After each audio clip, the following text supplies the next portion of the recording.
Alex Answer here. It is October 26th in the year 2017. Thank you for tuning in today. We're going to be, discussing briefly this ongoing topic about keeping it together uh, in the day and age where a lot of people seem to have checked out. It's a theme that I've been discussing for many, many years.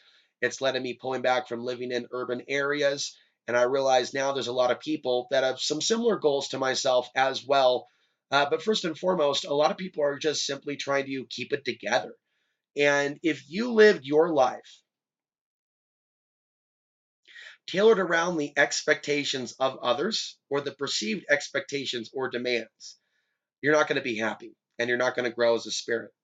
And for us to grow as a spirit, we need to align with what we're here to do. And that could piss some people off that don't like what we're here to do. We also need to keep things in perspective. There's a parable called Good Luck, Bad Luck. Some of the things that happen to us that are negative, that we may think are negative, are not necessarily psychic attacks, but it could manifest that way or attacks in other ways. It could be something that's actually there to help us grow as a soul or a spirit. Sometimes I think that we're put into a certain state of fear or terror in certain circumstances to turn towards the Creator in prayer or to alter our consciousness to a state to where we're out of the state in which we were and we're more into a state where we're going to recreate our reality and get out of the ditch that we're in. Sometimes we have situations that are there to just jar us awake. One thing I want to point out in this video, just briefly, not necessarily related, but this is a monitor. I like to point out some of the interesting things that I do find at the thrift store. I definitely put out my intention to pick up some great stuff each time I go to town. This also has some additional input output. So maybe even a surveillance camera system or a VHS player or something like that might be able to connect with this. Doesn't have any actual reception, but this would definitely work for the camper, the RVer. I don't know. In some areas, they might still be broadcasting to TVs like this, or it may just all be digital. But truth is like that, and information. There's a lot of these books, including this one right here, that I've picked up at the thrift store because I'm on the path of looking for information. And while I may have a book and I may not read all of that book or even the book at all, I mean, I can look here and come up with a few things that I haven't read yet that have been recommended to me, that I recognize, that I picked up that I haven't read yet. One of which is called Ishmael. So when it comes to being in a state of consciousness of looking for the information, being ready for it, you'll find it. You'll find it. And so it certainly seems that I've been building up, I guess, data and information in my own consciousness and refine that with regards to how the archons or other spiritual parasites are waging war on humankind and using race as the ultimate tool to destroy this country. Because there's going to be a lot of pain and emotions to feed on when they're actually able to bring down the defenses of this country. That's why I believe that negative entities are behind the coming World War III and plan to occupy America. But before we go any deeper, I'm going to read a little bit from David's book, and there are lectures. There are some people that are more or seem to be more on the spiritual path, or at least they bring it up more in their discussions and their writings. And David Morehouse is one of those individuals. So I'm going to read from page 20. Okay. The government explores an ancient truth. Remote viewing is not a new phenomenon. The ability has been ours since the beginning of time. The formulation and systemization of theological doctrine was set forth in ancient records to present us with countless examples of humanity's learned and inherent abilities to transcend the physical, to see in the mind's eye people, places, events separate from their physical reality. From the ancient hieroglyphics carved in the walls of forgotten Egyptian tombs to the emerald tablets of Thoth the Atlantean, the Urantia book, A Course in Miracles, the Quran, the Torah, the Talmud, the Old and New Testaments, to name but a few, to give accounts of journeys out of the physical body, night flights of soul, projections of consciousness, and more. However, the more recent history began in 1972 when the Central Intelligence Agency, the CIA, learned through various human intelligence sources that the Czechs, Chinese, Soviets, Germans, Israelis, and even the Brits were all heavily involved in the study of various aspects of what would be called the paranormal. These investigations were, in many ways, the spawn of very bizarre programs initiated by the Nazis during World War II. And I'm going to pause there. It would be good to get a book on Adolf Hitler and some of the occult obsessions to further really understand what is going on today in our world and what might be going on with technology to hold in some of these spells that are holding these people that are locked in the illusions of separation. The illusions of separation. That's what holds them in the matrix. And it's bigger than racial. The illusions of separation. Man, woman, rich, poor, illusions of separation. Illusions of separation. It's really interesting now. The Emerald Tablets of Thoth. I think his name is Gerald Clark. I went to sleep last night listening to Gerald Clark do a reading of the Emerald Tablets of Thoth. I've actually been doing for the last 7 days straight now, looking at various YouTubers and their interpretation of the period of Atlantis to Thoth and the Emerald Tablets to the rise of the Archons in our world. There's a lot of discussions taking place on the internet right now, looking at how we got to where we are now in the control structure since the fall of the alleged Atlantean reality or empire. And if you have any thoughts on that, and maybe there's a reason why there are many people that, and I know there are people that have different belief systems that watch this channel, and who knows what's real. There seems to be a number of people that may have been alive during the Atlantean period that are alive now, or alive during other periods, that are here either working off karma, as you could say, or they're living out their own Frankenstein. What do I mean by living out your own Frankenstein? Think about this. Think about the idea of being sentenced to the world that you helped create. I mean, just meditate on that for a minute. Go sci-fi, go wherever you need to paint it up. It's like we have sci-fi, we have movies, but sometimes they don't even tackle like the ultimate thing. So I have the Matrix movie here. I haven't seen Butterfly Effect, have you? I haven't seen that yet, but I do have that movie. A couple other things here. Prometheus. Haven't seen Prometheus yet, but I have that here as well. Thank you to my friend Angelus that sent that, as well as some really cool lights that I'll be showing in another video. So, talking about this TV here was meaningful in the sense that, you know what? I put out the intention that every time I go to the thrift store, I'm going to pick up stuff that I need or that I can use later that'll be a really good tool. And even if I can't get TV reception, something about an old analog TV that seems to have promise for some sort of purpose. You can at least maybe even do it for a monitor for studio work. This is color. And I think about the future. I think about maybe in the future working with other off-gridders, creating alternative media using solar power.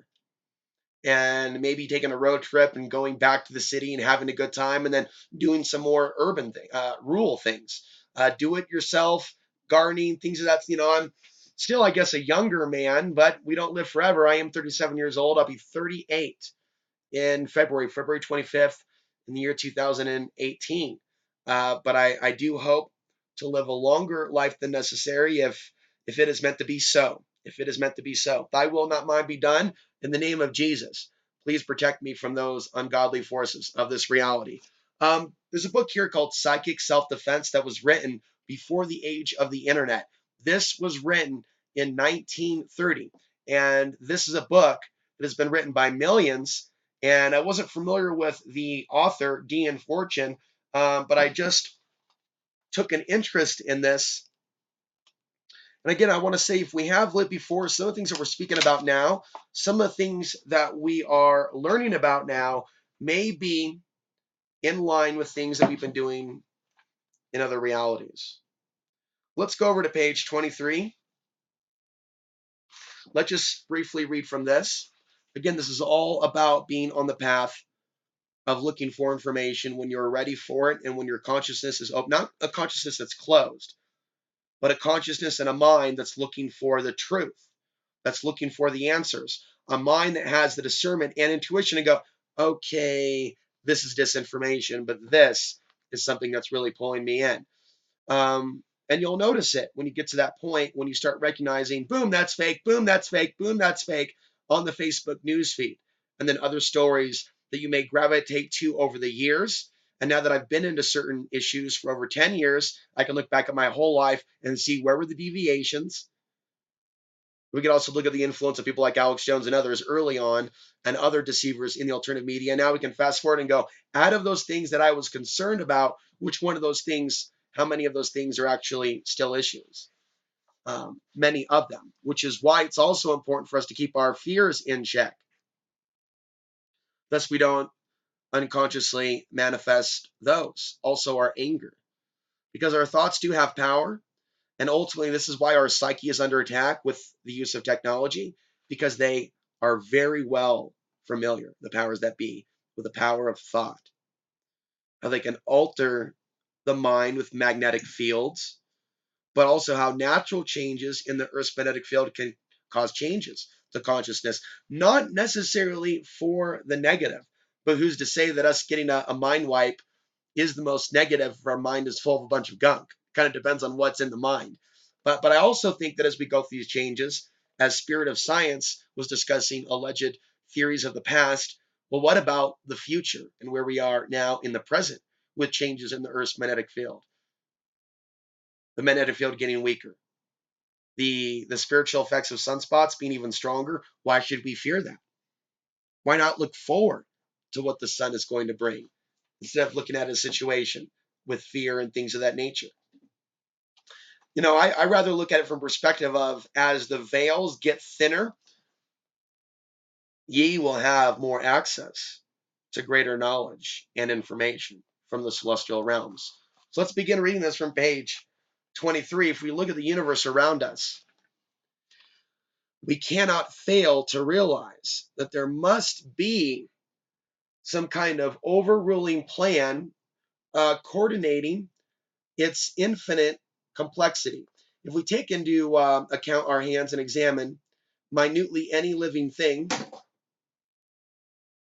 however simple, equally must we realize that the orderly diversity of its parts is built up on the determined framework.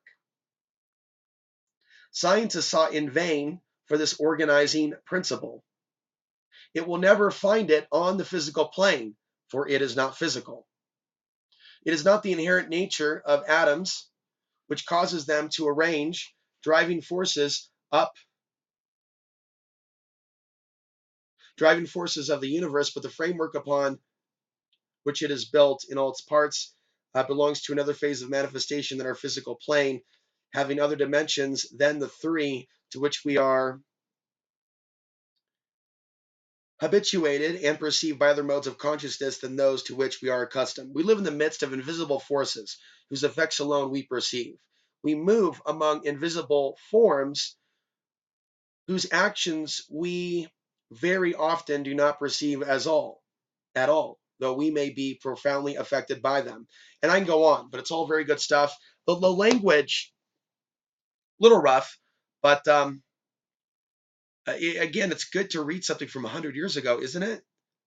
And receive information from a long time ago that is still applicable today. But there's never really been a book about psychic self-defense in the age of the internet addiction, other things like that, cell phone addiction, the cell phone towers. In a recent video, I talked about the plan to go from 4G to 5G. So all these people that are already like, their cell phone being their closest friend than an actual human being, we're going to see a transformation of some of these human beings. I would say that people that have an ability to take their mind to a more spiritual place, that they can have a cell phone and they can even eat bad food in some cases and still keep a high energy field, still be in good health because their mind is clear.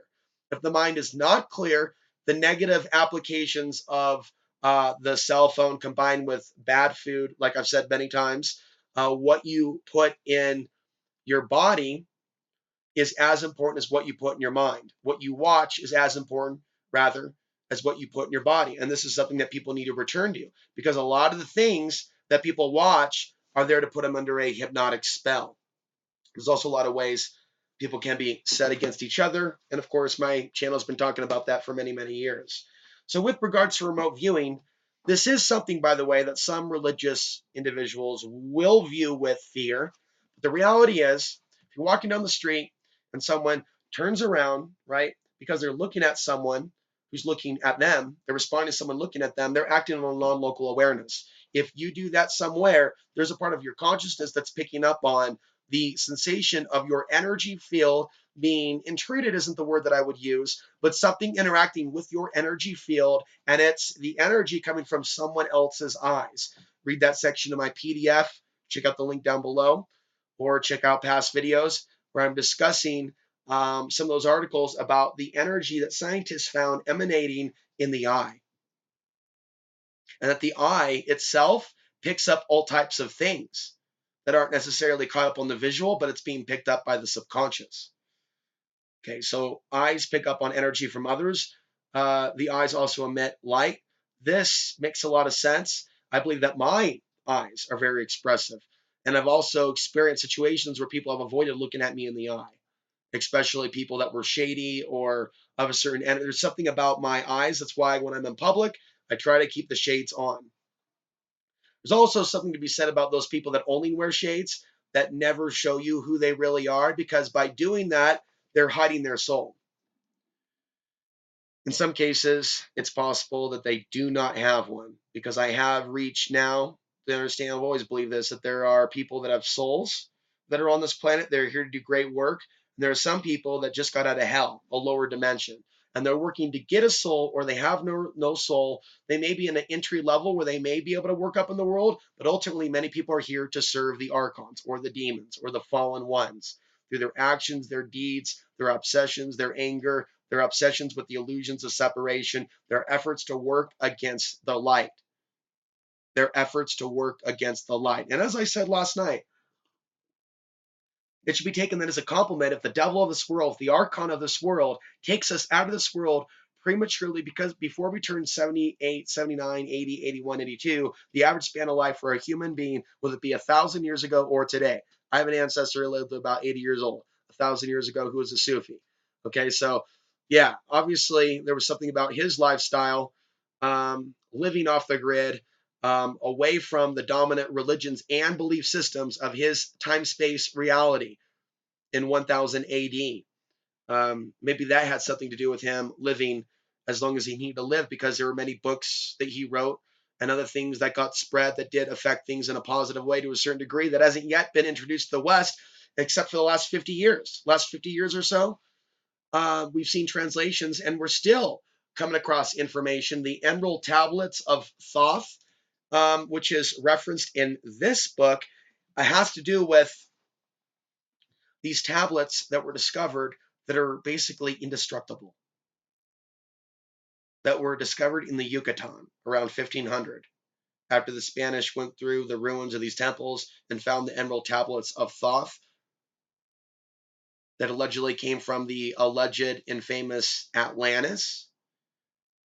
And it's just interesting, though, the idea, it does ring true for me.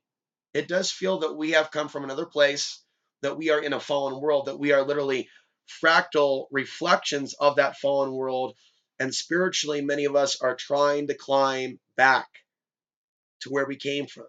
But in order to do that and get there, we're going to have to slice through the jungle. We gotta run through the jungle, run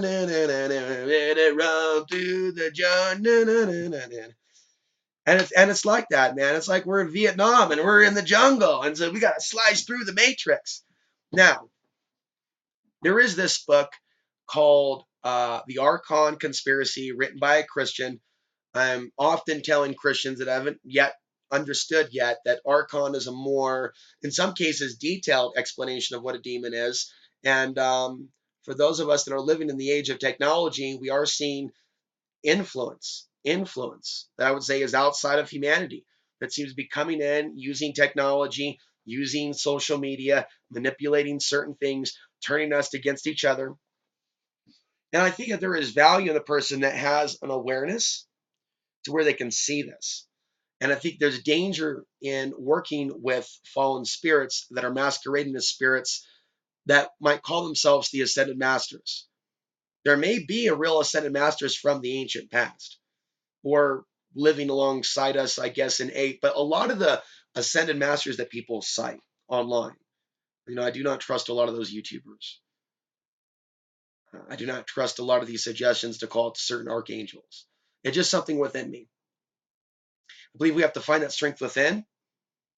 I think that we need to continue to work on our own conversations with God, conversations with the Creator. Sometimes we may do it publicly, as I do with my channel. Most of the time, it's not on the channel. And the same thing is for many of you. Of course, when you're praying and you're in a state of consciousness, you're asking the Creator. Maybe you, like myself, have asked the Creator for all the tools to help the most people on the planet. I remember saying that in a sweat lodge right outside of Taos, New Mexico in the year 2013. And that was a very instrumental time in my life. That was how many years before I went off the grid here? 3 years. But I put out that mantra as I was sweating just profoundly. And I was also smoking at the time, so I could barely stay in the tent with the Indian and the other friends that were there that invited me down. But it was like when it came down to pretty much confessing our prayers before the Creator, please, please, as the prayer went,